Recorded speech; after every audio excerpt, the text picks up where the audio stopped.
Holly and Suzanne Birdie. And the headlines tonight. To solve the mystery of a plane crash in the Second World War, one man's search for clues and a remarkable act of bravery. Good. Okay. Now, tonight we begin a new series with our resident historian, Carl Chin. We've set Carl one of his toughest challenges as he turns detective to investigate some of your mysteries from history. Our first challenge, Chinny, began with a letter from a viewer who, for 60 years, has been troubled by a tragic plane crash. So, can Carl reveal the story behind it?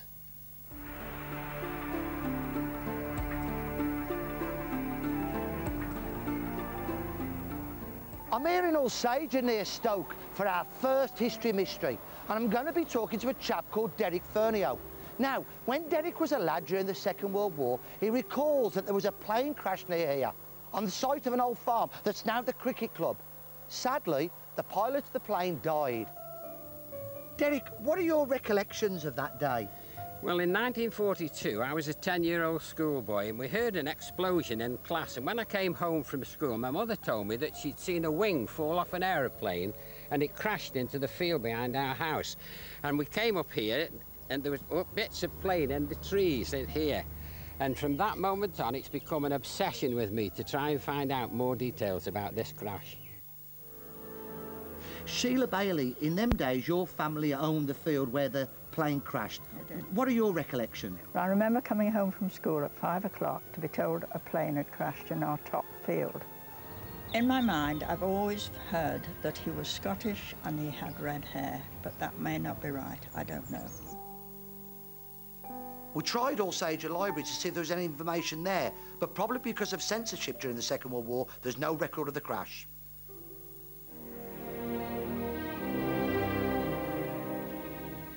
With no leads at the library, I've decided to try the Royal Air Force Museum at Cosford, but without the exact date of the plane crash or the name of the dead pilot, I've been unable to find out anything. My last hope is aviation historian Andrew Long, who's also been delving into the mystery. My next stop was the National Archives at Kew, and we were lucky in as much that we actually found the accident report for that particular aircraft, which was actually a Spitfire. The incident actually occurred on the 25th of September 1942. The pilot was engaged in cloud flying practice, emerged from cloud at very, very high speed at low altitude, was faced with buildings and trees in front of him, having a split second to react, literally pulled back on the stick, and in doing so avoided the buildings, but the port wing actually snapped off. We've actually managed to come up with the name of the pilot who was killed.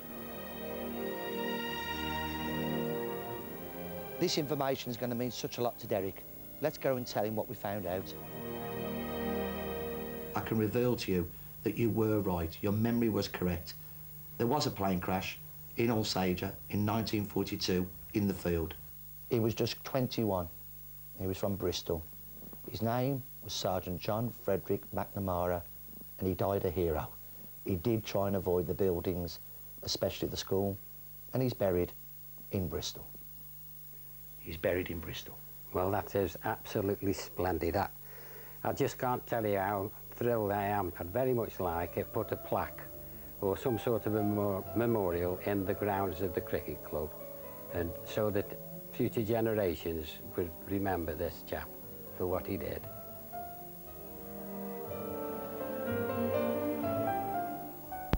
Fascinating stuff, isn't it? And we're pleased to say that thanks to Carl's investigation, Derek will unveil a plaque at the cricket club next month, and of course we're going to be there too. And watch out for an update on this story as well. And there'll be another history mystery for Carl to solve next Wednesday night. The task of discovering the identity of the pilot who died but managed to avoid a village school. He turned out to be 21-year-old Sgt McNamara.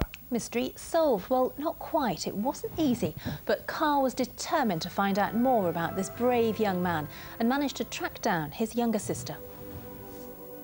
Madeline Summerhill, then Madeline McNamara, was just 11 years old in 1942 when a telegram arrived at the family home in Bristol confirming the worst. Her big brother Jack had died in a plane crash. My brother just blurted out, "Oh, Jack's been killed." I remember the words, I remember his face so clearly. It's just burned into your mind, isn't it? Mum was a lovely, cheerful person, always ready for a laugh, you know.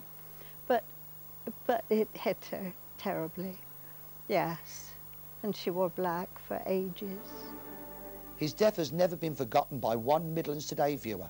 Derek Fernio was just a youngster in Alsager near Stoke when Jack's plane crashed nearby.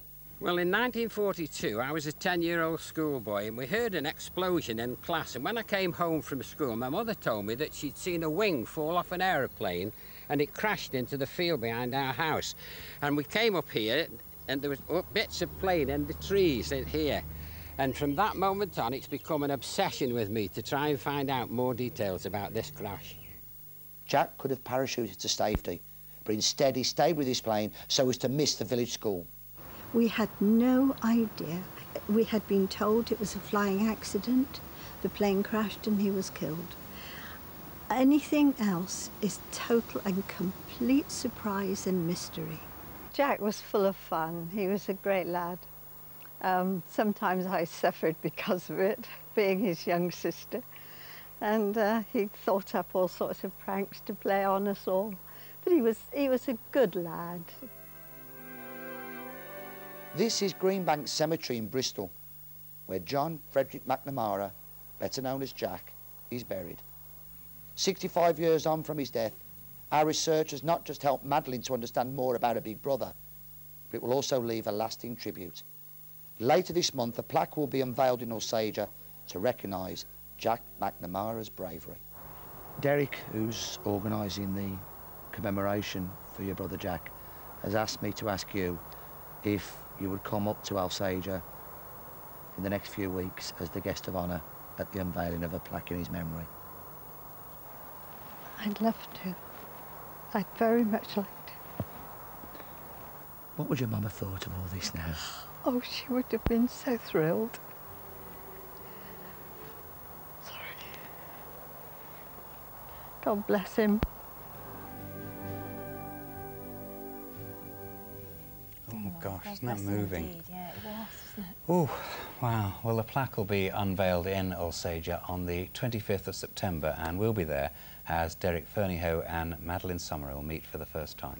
Yes, and solve the mystery of the wartime crash of an RAF Spitfire. We challenged Chinny, our resident historian, Carl Chin, to investigate the puzzle, and he didn't disappoint.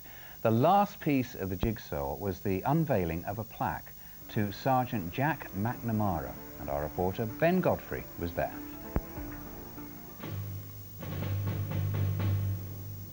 It's difficult to imagine the moment a 21-year-old man decides to put the lives of school children before his own. The investigation into the Spitfire crash in September 1942 took 3 months to complete. Historian Dr. Carl Chin was able to relieve Derek Ferneyhoe of his lifelong obsession, confirming for the first time the tragic sequence of events that saw Jack McNamara, a trainee pilot from Bristol, fly out of low cloud, suffer a broken wing and crash. Madeline Summerall, guest of honour at Alsager Cricket Club, to unveil a plaque in her brother's honour. This the first time she's visited the site, and only now seeing one town's gratitude for his bravery.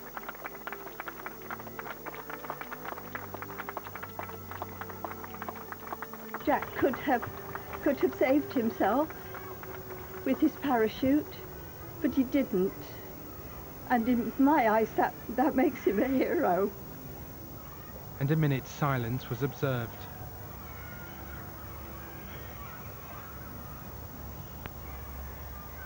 It was as Madeline, Jack McNamara's sister, was about to unveil the memorial to her brave brother, the children in the playground were playing. And 65 years ago they were in the school then, and those children are laughing today and playing to the bravery of men like Jack McNamara of Bristol. Oh, I'm going to try and relax for a little while and get some sleep. I had a few sleepless nights before today, but I'm so pleased how things went. A sense of closure for Madeline, for this young cadet a sense of pride.